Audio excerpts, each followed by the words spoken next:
গুহায় আটকে পড়া 3 যুবকের ঘটনা।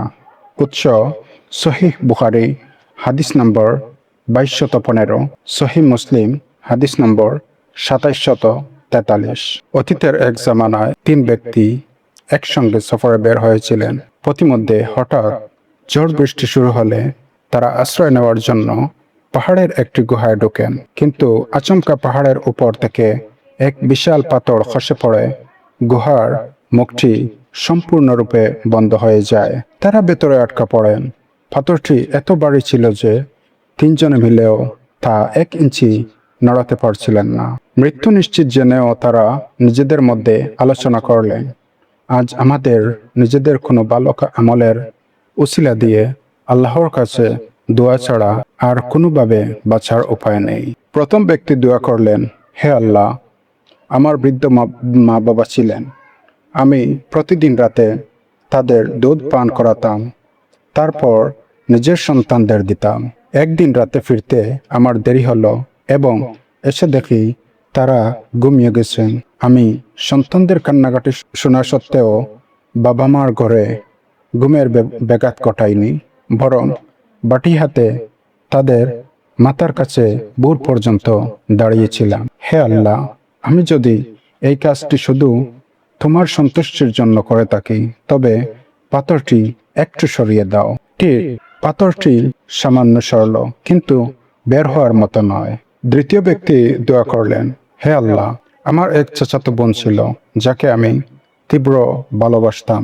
এক সময় চরম অভাবের দিনে সে আমার কাছে সাহায্যের জন্য আসে। আমি তাকে টাকার বিনিময়ে একটি পাপ করার প্রস্তাব দেই। নিরুপায় হয়ে সে রাজি হয়, কিন্তু যখনই আমি তার একদম কাছে গেলাম, সে কেঁদে উঠে বলল, আল্লাহকে ভয় করো, অন্যায়ভাবে মোহর ভেঙো না।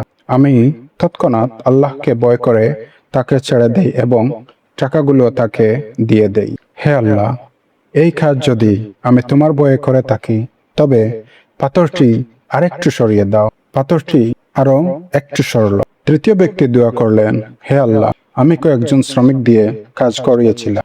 সবাই মজুরি নিয়ে গেলেও এক ব্যক্তি তার মজুরি না নিয়ে চলে যায়। আমি তার সেই টাকা ফেলে না রেখে ব্যবসায় খাটাই এবং তা থেকে অনেক গরু ও রাখাল তৈরি হয়। বহু বছর পর সেই মজুর এসে বলল, আমার পাওনা দিন।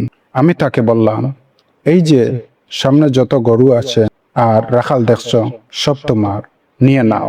সে অবাক হয়ে বলল, আমার সাথে উপহাস করবেন? আমি বললাম, উপহাস নয়, এটাই তোমার পাওনা। সে খুশি মনে সব নিয়ে গেল।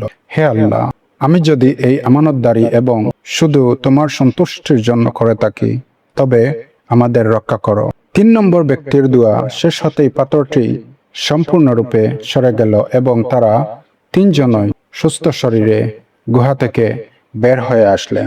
এই ঘটনার থেকে শিক্ষা, বাবা মার সেবা, তীব্র ইচ্ছার পর আল্লাহর ভয়ে পাপ থেকে বেঁচে থাকা এবং অন্যের আমানত হুবহু বুঝিয়ে দেওয়া, এই খাঁটি আমলগুলো মানুষকে জীবনের সবচেয়ে কঠিন বিপদ থেকে মুক্তি দিতে পারে।